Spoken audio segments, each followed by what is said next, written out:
Capítulo 5. O processo. Agora que você conhece mais sobre o que é a educação clássica, vamos dar uma olhada em como ela funciona. Aprender a ponderar e sintetizar toda uma história de aprendizado pode soar avassalador, mas o processo é bem simples. A educação clássica se alinha ao desenvolvimento intelectual natural dos alunos. Ela geralmente é dividida em diferentes fases, chamadas de trivium, ou três caminhos, baseadas nas três primeiras artes liberais: gramática, lógica e retórica. A primeira fase, a fase da gramática, geralmente compreende as séries do jardim de infância à quinta ou sexta série do ensino fundamental, estabelecendo alicerces fundamentais. Crianças mais novas têm cérebros feitos esponjas. Elas podem encher o cérebro de uma incrível quantidade de conteúdo. Músicas, cânticos, recitações e rimas ajudam as crianças a memorizar esses fatos.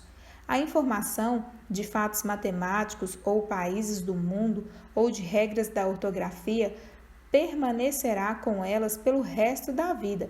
Portanto, este é o período da construção do conhecimento. A segunda fase, a fase da lógica, geralmente se inicia na sexta ou sétima série. Os alunos passam a pensar de forma independente e agora desejam compreender as informações, não somente recebê-las.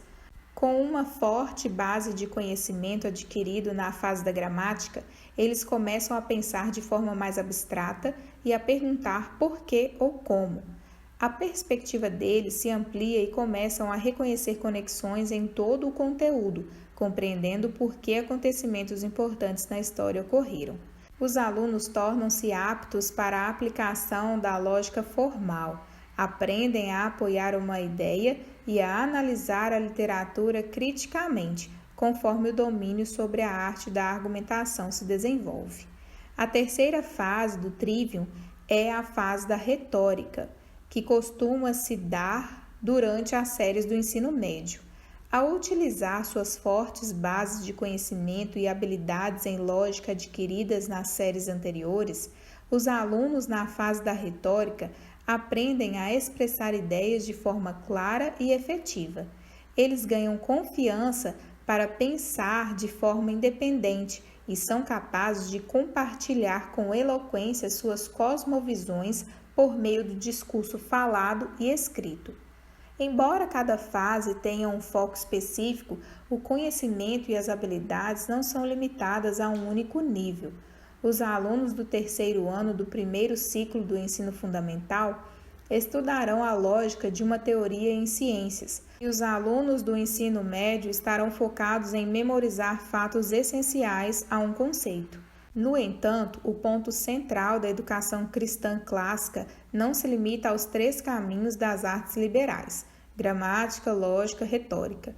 O cultivo de virtudes morais e das artes matemáticas da aritmética, geometria, astronomia e música, ou o quadrivium, quatro cantos, também são tradicionalmente parte da escola clássica, pois os antigos criam que todas as 7 artes não eram simplesmente matérias a serem dominadas, mas maneiras seguras e certas de formar na alma a virtude intelectual necessária para a aquisição da verdadeira sabedoria. O trivium funciona como uma estrutura para o conhecimento integrado. As disciplinas não são separadas umas das outras. A ciência floresce ao longo da história e da linguagem, enquanto a arte é refletida na geografia e na matemática. Compreender a informação em seu contexto maior a torna mais significativa e útil. A fé cristã é uma fé histórica e única. Deus não só criou o espaço e o tempo, mas ele pode ser percebido por meio das coisas que foram criadas. Romanos 1:20. Ele também entrou na história humana como homem e continua a agir nela. Isso fica bastante evidente na medida em que Deus operou por meio do Espírito Santo em seu povo por milênios. A história é o teatro da providência de Deus. O estudo cuidadoso demonstra o efeito do seu reino sobre a humanidade. Nele tudo subsiste. Colossenses 1:17. A abordagem clássica se vale da história para seu cerne, organizando a literatura, a geografia, a ciência, a arte, a música e a matemática ao redor dela. A história é geralmente repetida em períodos: Antiguidade, Idade Média, Renascimento e Reforma, tempos modernos. A Antiguidade é explorada na primeira e segunda série do primeiro ciclo do ensino fundamental, e os alunos avançam cronologicamente ao longo do ciclo histórico, e não de forma fragmentada, coisa que acontece em outros currículos.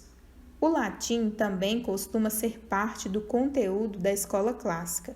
Ele é considerado basilar para o inglês. Grande parte das palavras em inglês vem de raízes latinas. Aprender o latim ajuda o aluno da educação clássica a compreender estruturas da língua inglesa e auxilia no aprendizado de línguas românicas baseadas no latim.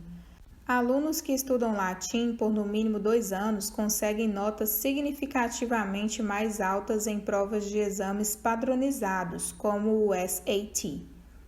O latim também ajuda o aluno a compreender grandes obras históricas. Os educadores clássicos entrelaçam magistralmente este rico conteúdo por meio de sua própria compreensão dele. Na escola clássica, não encontraremos somente as qualificações básicas de um professor municipal ou estadual, mas também níveis de mestrado e doutorado, na medida em que os professores clássicos exemplificam a vida do eterno aprendiz. Desde as séries primárias ricas de conteúdo, passando no ensino fundamental, pelo período de questionamento e maior compreensão até a confiança e a competência necessárias para compartilhar as ideias do aluno e apoiá-las no ensino médio, a educação cristã clássica ajuda o aluno a aprender usando as lentes da cosmovisão cristã do passado para construir o futuro. Conforme a criança aprende a pensar, ela pode entrar na grande conversa, o resumo de Robert Hutton do diálogo entre os maiores pensadores de toda a história. A tradição do Ocidente é incorporada na grande conversa, que teve início no alvorecer da história e que continua até o tempo presente. Estes pensadores fizeram uso do trabalho de seus antecessores, dando sequência à conversa deles ao longo da história. Uma abordagem clássica à educação é destinada a preparar o coração e a mente da criança para que ela se junte à grande conversa com um passo de cada vez.